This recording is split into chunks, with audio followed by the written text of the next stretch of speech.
reading book on pausing and money. Written by me, Eric Wadell. First draft, November 2025.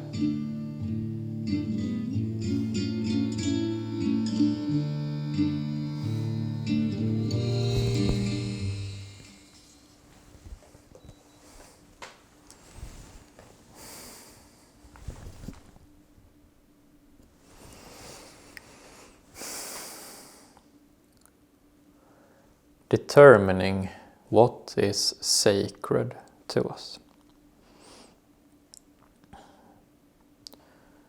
Which aspects of your life do you not wish to assign a number to?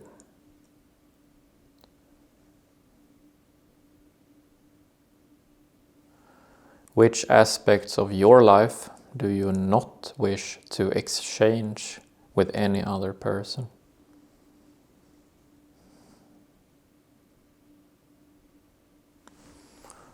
Which aspects of your life do you not wish others to hold over a sustained period of time?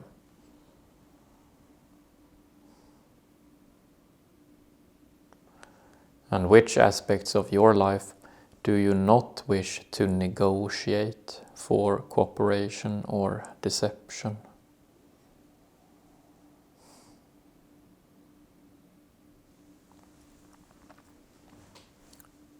These are the sacred aspects of your life, which we will not turn into money, but instead keep as they are, sacred, in that they have voices of their own. Yes, they might be abstract, and we will keep them that way. Yes, they might be ambiguous or unclear or attacked by the debate of others, and we will keep them that way too. What we will not do, however, is to turn them into money. If nothing in our lives would be sacred, then there would be nothing left of us to call a person. If we would turn anything and everything into money, then we would close the door completely to abstraction, and with it, close the door completely to further growth.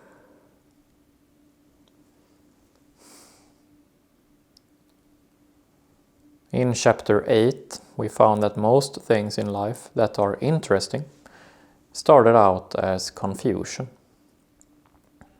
Abstraction is confusing, and it needs to be.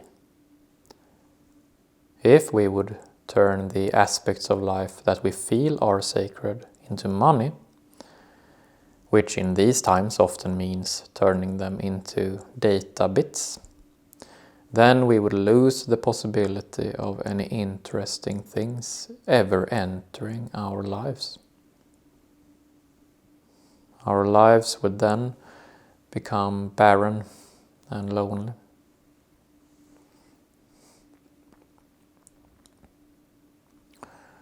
We pause and spend some time thinking about what aspects of our lives that we feel are sacred, which we want to preserve or experience directly, beyond the reach of money. Once we find them, we will have an easier time knowing how we feel about money as well. The sacred and the money, these two necessitate each other, and the value of the one would be lost without the integrity of the other.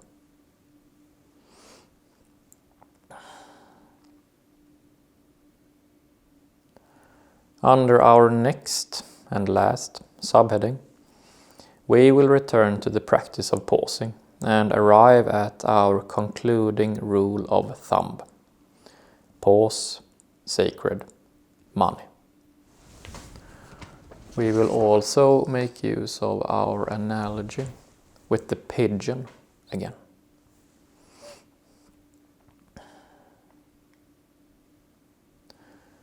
Pause sacred money. In the beginning of this book on pausing and money, we made use of an analogy where we met with a healthy pigeon. Do you remember? And we found that we pause spontaneously upon meeting with it. But we also found that we may pause consciously as a skill with the pigeon, making the breathing space that we need in order to make a personal choice about it.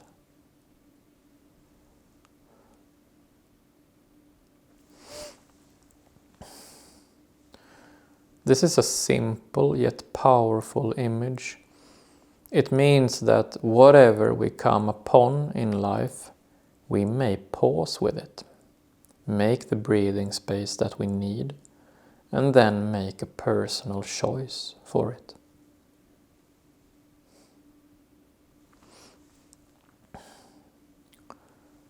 Throughout this book, we have paused consciously in a similar manner with money. We have paused both with the universal aspects of money and with the situational aspects of money. We have found that money can be many different things and that our relationship with it is lifelong. We have also found that our relationship with money is individual and that we may change our mind about it throughout the different stages of life.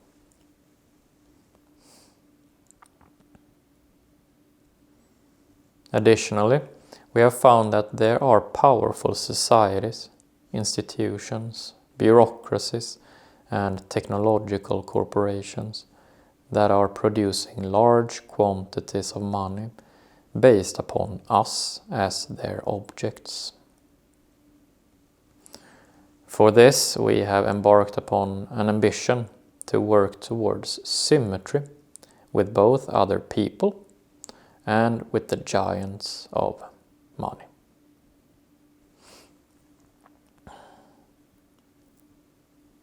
To be on our way towards this goal, we make use of a pausing rule of thumb for money. Namely that whenever we come across a situation of money, we pause and determine whether we are looking at something sacred to us or not.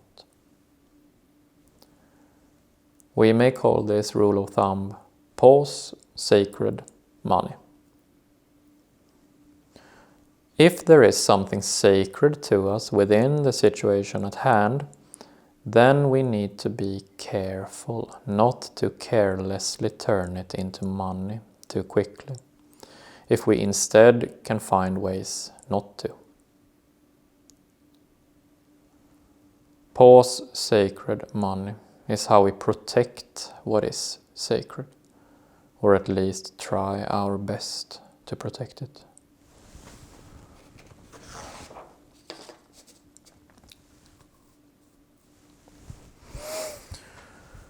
With this rule of thumb, we will become more sure about who we are, and with it, more sure about what money really is to us. When we make our best efforts in keeping what is sacred, we may then also engage with money in a more true sense.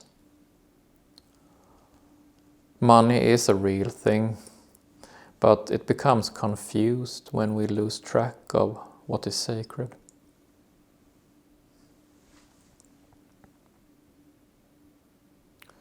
In your life, you have a body, and you are in constant motion. You have invested a lot of time in yourself, and you are growing in patterns both natural and seemingly not natural. And you also have a personal creativity about how you wish to combine your inside world with your outside world.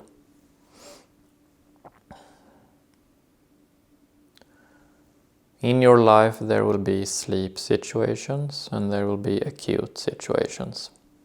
There will be long-term situations and there will be confused situations. And in your life there will also be worn-out situations. Within all of these situations, there are aspects that are sacred to you.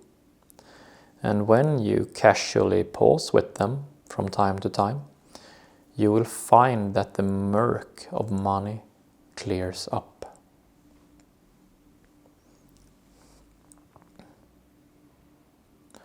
Money will then become a more sharpened tool of yours, which you may use with greater precision and purposefulness. Some of the fear that you might feel about money will dissipate and give way to new ideas.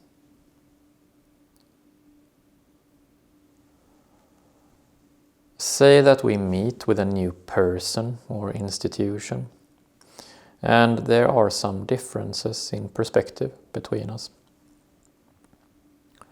Now, we may interact with one another through means of money, but we may also not. We may first pause with the differences between us and not be too quick to quantify, name, physically bind or frame in words and symbols what is going on. We may first pause and determine if there is anything sacred within the difference in perspective between us, or not. If there is, then we want to find a money-free way forward. But if there is not, we may proceed and engage through money in good spirits. Pause, sacred, money. Like this.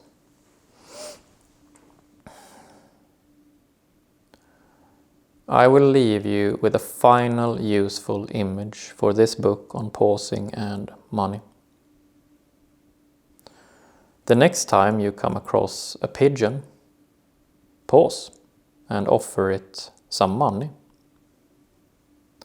Then watch as it flies away and leaves you standing there with the money in your hands.